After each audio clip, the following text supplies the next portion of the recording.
Part 1. Acknowledging Loss. Chapter 1. Seeing the Signs. When I was a child, I talked like a child. I thought like a child. I reasoned like a child. When I became a man, I put childish ways behind me. 1 Corinthians 13:11. Our world finally seemed perfect. After a long season as parents of two amazing, happy kids, we no longer had the responsibilities that came with having them at home. I'd started a new job with a huge pay increase. We traveled, ate out, and spent a lot of time with friends. Life was good. Until things changed. One day, several years ago, I noticed some damage to my parents' garage door. "Did you see my folks' garage?" I asked my husband, Mike. "No, why?" "Mike and I live in the same townhome complex as my parents. They live at one end of the row, and we live at the other." "One side of the door is splintered," I explained. Mike walked down to look. He reported that it looked like someone had clipped the side of the garage. A few days later at dinner, Mike asked my dad about the damage. Dad harumphed a few times. Mom told us Dad's foot slipped off the brake when he pulled in. "I wouldn't have expected it to gouge the side like that," Mike pressed. After some roundabout explanation, Mom said that perhaps Dad wasn't exactly pointed straight when pulling into the garage. Mike and I exchanged a look, but we laughed it off, ignoring the first warning signs of my father's diminishing capacity. Small dings and bumps on the car could happen to anyone. I'd been known to back into parking lot pillars. As simple as that, we slipped into the river of denial. Later, I learned that many senior drivers don't realize their eyesight, hearing, and reflexes aren't as sharp as they used to be. They may be taking medication that impairs judgment, memory, or coordination, or they may suffer from arthritis or Alzheimer's disease. They may not realize it when they blow past a stop sign, forget to signal a turn, or confuse the gas pedal with the brake. The Centers for Disease Control and Prevention cites some scary statistics. More than 500 older drivers are injured daily in car accidents, with an average of 15 killed every day. Per mile, fatalities increase at age 70, and notably after age 85, largely due to increased susceptibility to injury and medical complications among older drivers. Declines in vision, cognitive function, and physical abilities affect many older adults as well. Across all age groups, males have substantially higher death rates than females. King of the Road.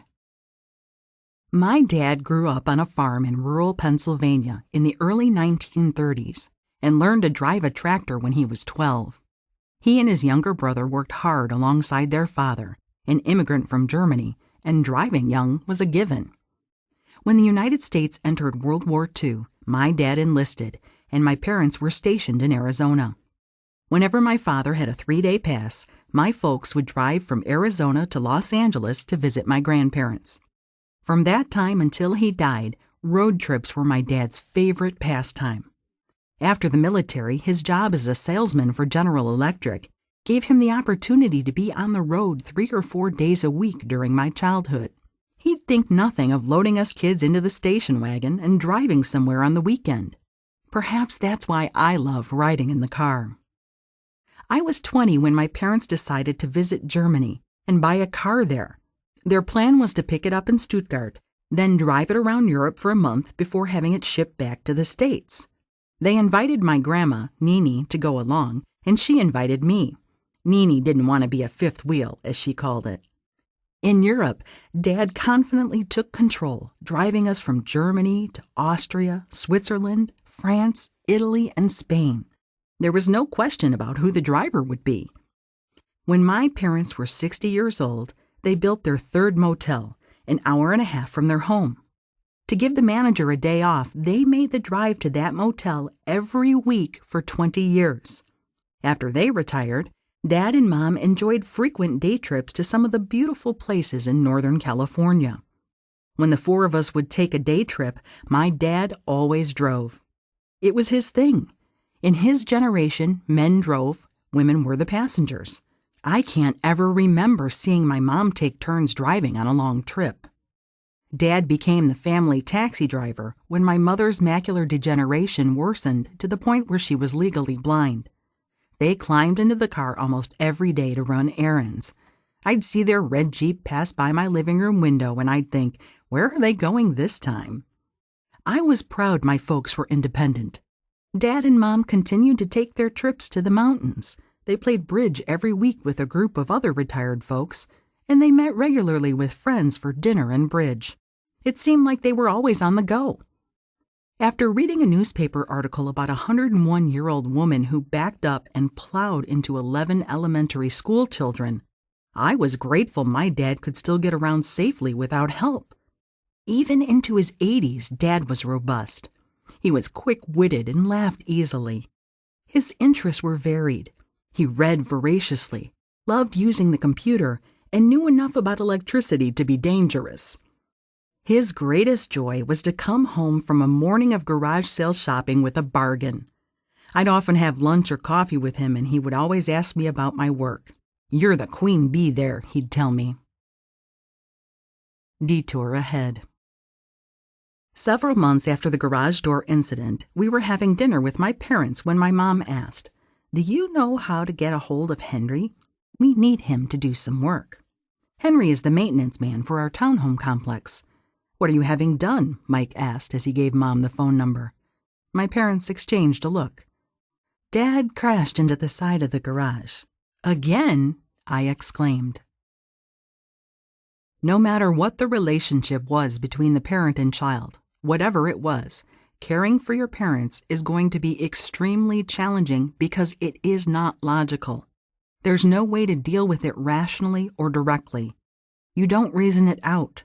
What I've said to so many people is, we must always lead with our love. Dr. Stephen Hogue, A Son's Handbook, Bringing Up Mom with Alzheimer's Dementia. Mom told us that Dad couldn't get his foot from the gas pedal to the brake pedal in time to stop. We knew Dad had been having some issues with weakness and pain in his legs, but I didn't realize it had become that bad.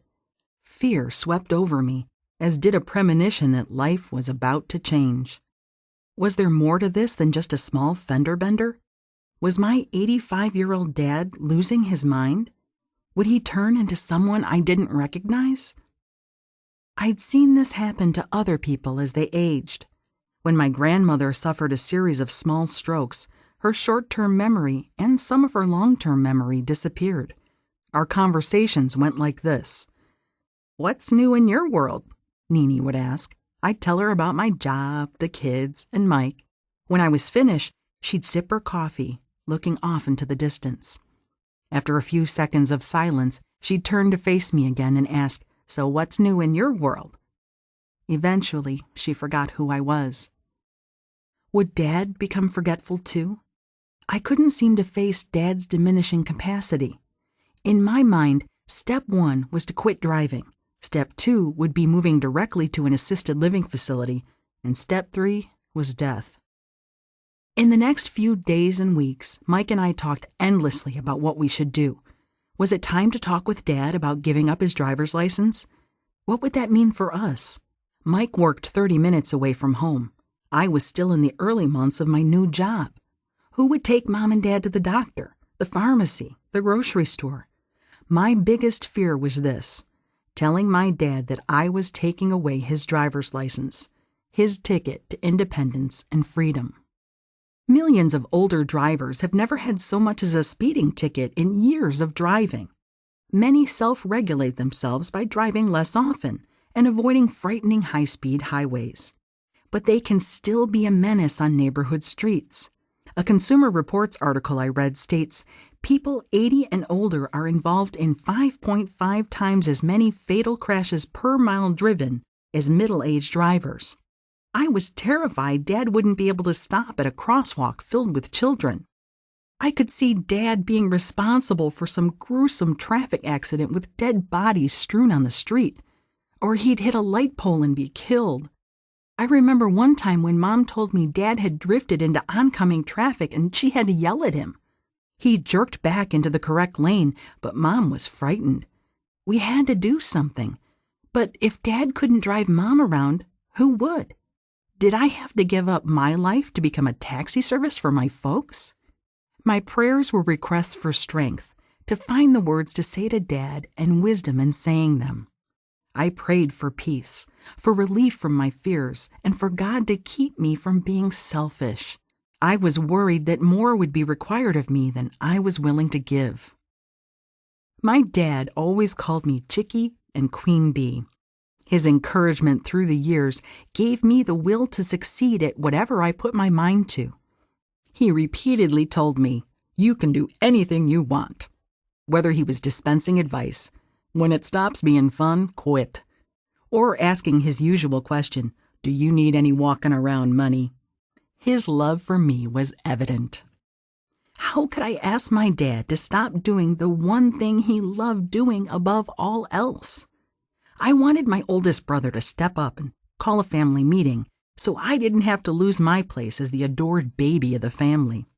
Giving up this role would be the first of the losses I would face. One of my friends reported her dad to the Department of Motor Vehicles because she was afraid for his safety. When it came time to renew his license, he was informed it was canceled. To my friend's chagrin, her father continued to drive. He totaled his car, bought another, and had a fender bender in that one. She tried taking the keys away. Her dad had a spare set. She took those too.